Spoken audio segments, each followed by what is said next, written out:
निवडून दिलंय, त्यांच्यावर विश्वास ठेवलेला आहे, ती लोक सगळ्याच गोष्टी खाजगी कशा काय करू शकतात?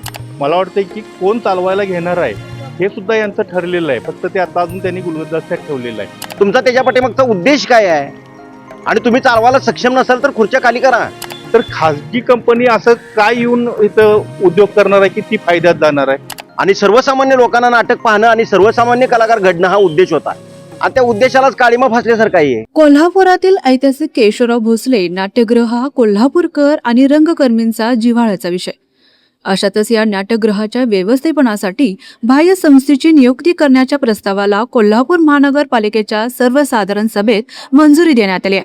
ना नफा ना तोटा या तत्वावर नाट्यगृह चालवण्यात येणार असून त्याचे भाडेदर मात्र महापालिका प्रशासनच निश्चित करणार आहे. मात्र या प्रस्तावाला मंजुरी मिळाल्यानंतर कोल्हापुरातील कलाक्षेत्रात संतापाची लाट उसळली.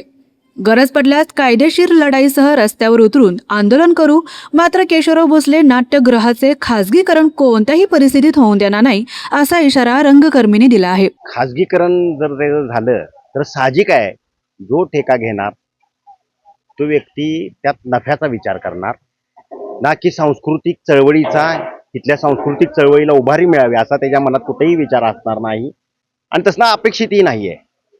मग कारण नसताना अवास्तव ह्याचं भाडं होणार, भाड्याबरोबर तारखांचं ब्लॅक होण्याची शक्यता आहे. आता कोल्हापुरातली प्रायोगिक रंगभूमीची जी चळवळ आहे ती चळवळ मरण्याची शक्यता आहे याच्यामध्ये.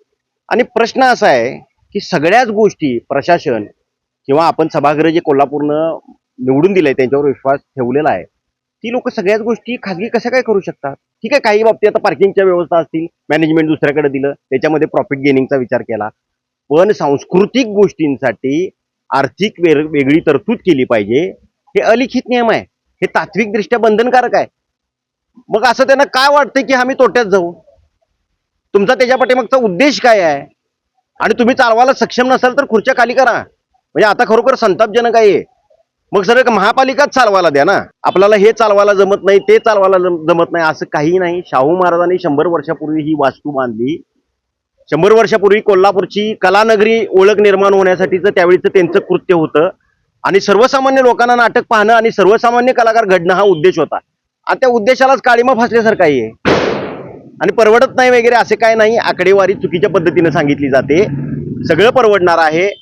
कोल्हापुरातले समस्त रंगकर्मी आणि कोल्हापूर जनता आम्हाला साथ देणार आहे. आम्ही रस्त्यावर आंदोलन उभा करू आणि हे नाट्यगृहाचं खाजगीकरण होऊ देणार नाही. आंदोलनाबरोबर याची कायदेशीर काही बाबी आहेत काय त्या तपासून बघितल्या जातील.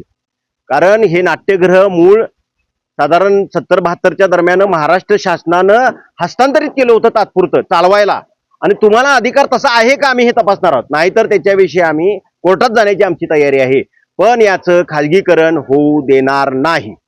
खरं म्हणायला गेलं तर आम्हाला अंधारात ठेवून रंगकर्मींना, कारण नेहमी आम्ही इथे येऊन दररोज अपडेट देत असतो, सगळ्यांना माहीत आहे, तरी सुद्धा प्रशासनानं यापूर्वी कुठल्याही प्रकारची वाच्यता केली नाही. फार मोठं षडयंत्र आहे या खाजगीकरणामागं. मला वाटतंय की कोण चालवायला घेणार आहे हे सुद्धा यांचं ठरलेलं आहे, फक्त ते आता अजून त्यांनी गुलदस्त्यात ठेवलेलं आहे. जर का महानगरपालिकेला हे नाट्यगृह तोट्यात जाते असं वाटतं तर खाजगी कंपनी असं काय येऊन इथं उद्योग करणार आहे की ती फायद्यात जाणार आहे? हा माझा महानगरपालिकेला सवाल आहे. कारण बऱ्याच गोष्टी आता मला कळलेत की अटी आणि शर्ती चालू की अशा पद्धतीचे कार्यक्रम व्हायला पाहिजेत, अशा पद्धतीचे कार्यक्रम व्हायला नाही पाहिजेत. जर का अशा अटी असतील तर घेणाऱ्या माणसाला फायदा कसा होणार त्यातला पण आराखडा महानगरपालिकेनं सांगावा. खाजगी माणूस जर का इथं प्रगती येऊन करू शकतो, व्यवसाय करू शकतो, तर महानगरपालिकेला ते का शक्य नाही? आणि आम्ही रंगकर्मी मार्फत ह्या आमच्या सांस्कृतिक वैभवाचं खाजगीकरण होऊ देणार नाही, एवढं आम्ही अगदी निश्चित सांगतो. वेळ पडल्यास आम्हाला रस्त्यावर उतरून आंदोलन करावं लागलं तर तीही करायची आमची तयारी आहे.